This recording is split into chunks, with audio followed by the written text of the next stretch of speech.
Breaking news!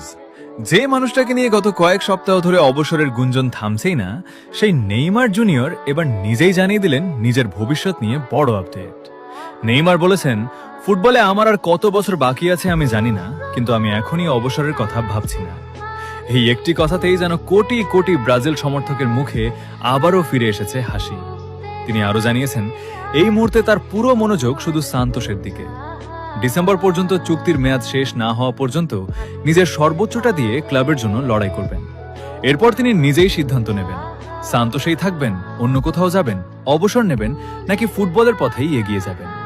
সবচেয়ে আনন্দের খবর হলো, নেইমার জানিয়েছেন তিনি আবার নিজেকে আগের মতো শক্তিশালী অনুভব করছেন। প্রতিটি ম্যাচের সঙ্গে তিনি আরো আত্মবিশ্বাসী হচ্ছেন, নিজের ফুটবলকে আরো বেশি উপভোগ করছেন এবং বিশ্বাস করছেন তার ভেতরে এখনো অনেক কিছু দেওয়ার বাকি আছে। এটাই তো সেই নেইমার যাকে আমরা